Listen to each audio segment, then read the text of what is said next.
'n belofte is 'n belofte. En 'n tyd gelede het ek beloof, vir my kykers beloof, dat ek vir hulle gaan meedeel hoe ek my voorbereiding getref het vir eksamens toe ek 'n kind was.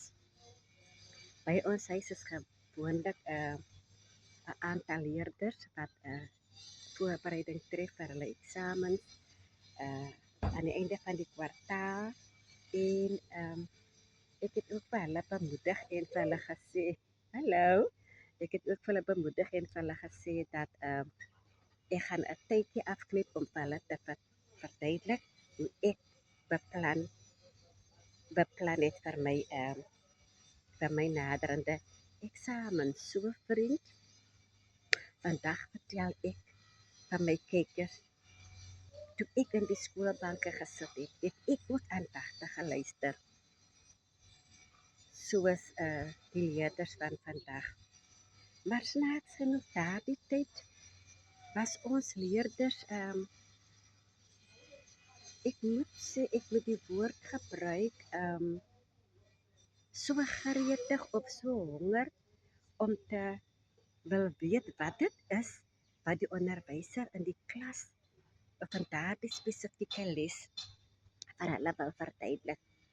Met die gevolg was die klas was doodstil. Jy kon 'n naald doorval. Ek onthou duidelik ons klasatmosfeer was rustig. Dit was ontspanne. Ons was nuuskierig om te luister wat die onderwyser vir ons wou verduidelik in die spesifieke vakke. Wat onthou, ons mikpunt daardie jare was ons baie gretig om te kyk wat aan die einde van die kwartaal ons klasuitslae sou wees.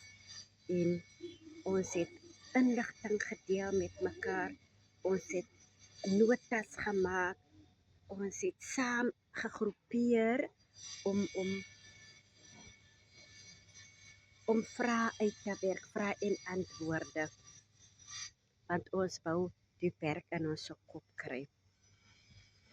Ons werk het ons met trots afgehandel en met trots gedoen, want ek onthou nou nog, vir ons was dit lekker om te sien dat as ons onderwyser gelukkig is, dan is die hele klas gelukkig.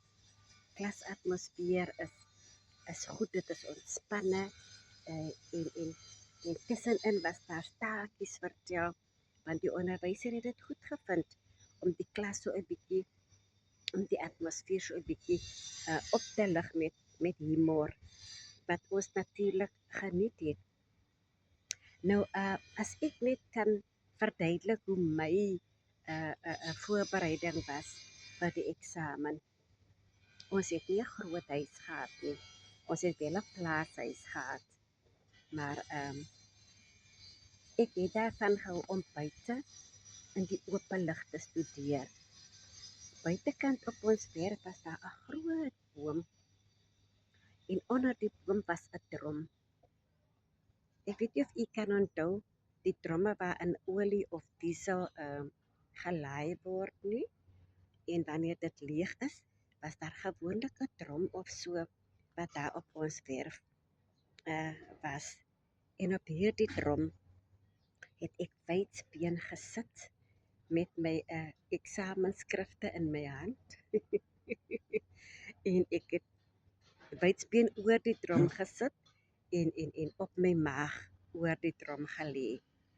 En so het ek die tyd my vrae stelle of my geskrifte in my hand gehad, en ek het heen en weer gewieg, heen en weer met die lang vrae of watter eksamenvrae ook al, het ek gelê en wieg, en ek het dit geleer soos 'n resitasie. Want ek was 'n leerder wat 'n ding moes leer. Soos ek sê, soos 'n resitasie. Ek moes dit in my kop kry. Om sodoende wanneer dit eksamen is en ek moet die vraestel aflê, dat ek dit soos 'n opstel kan neerskryf. Vir my het dit gewerk, vriend. Ek sê altyd, elke een het sy eie metode van leer, maar vir my het dit geleer. Met die gevolg is wanneer ek my eksamenvraestel kry en ek het die inligting in my kop, dit is hier gesement, kan ek maar sê, kan ek nie wag om my vraestel te beantwoord nie, my eksamen vraestel te beantwoord nie. En wanneer ek begin skryf, dan skryf ek baie vinnig met dit wat uit my kop uitborrel, want ek is eintlik bang dit kan uit my kop uit verdwyn, maar die inligting wat hier in my kop was, het ek op papier vinnig neergeskryf, en so het ek goeie punte in my lang vrae gekry. Hoe ek verlang daardie dae, nou nog, hoewel ek 70 plus is, maar wanneer ek so met die leerders werk wat hier by ons huis kom sit in die middag, wat hulle vervoer wag om huis toe te neem, en hulle deel so hulle geskiedenis of hulle ondervinding in die klaskamer, hoe hulle leer, wat hulle leer, en wat vir hulle werk en wat nie vir hulle werk nie. Kykie, dan voer daardie kinders my weer terug na die dae toe ek nog 'n skoolkind was. Maar dan was daar iets soos die kortvrae of sketse. En by daardie sketse moes jy baie seker maak van die byskrifte. Want onthou, as jy 'n skets kry in die eksamen en jy ken nie die byskrifte nie, dan baat dit jou niks. So die skets moet jy ken met die nodige byskrifte, en die byskrifte moet op die korrekte plekke geplaas word.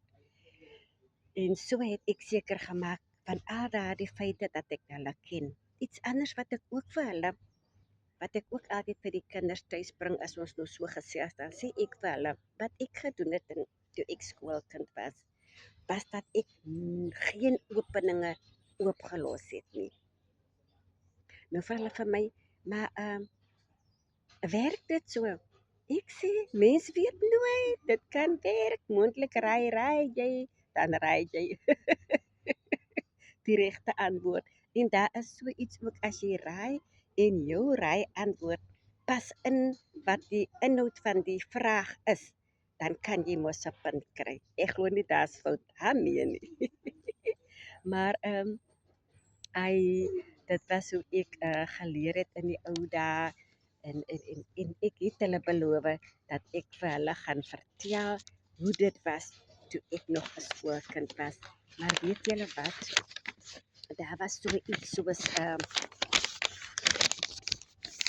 dit is die kykie wat ek gekry het toe ek so met die leerders by ons huis praat, dat hulle is soms onseker of hulle is soms teleurgestel in dit wat hulle in die eksamen gedoen het. Dan sê ek vir hulle, maar hulle hoef nie teleurgestel te wees nie. Dit wat jy gedoen het, het jy uit die beste van jou vermoë gedoen.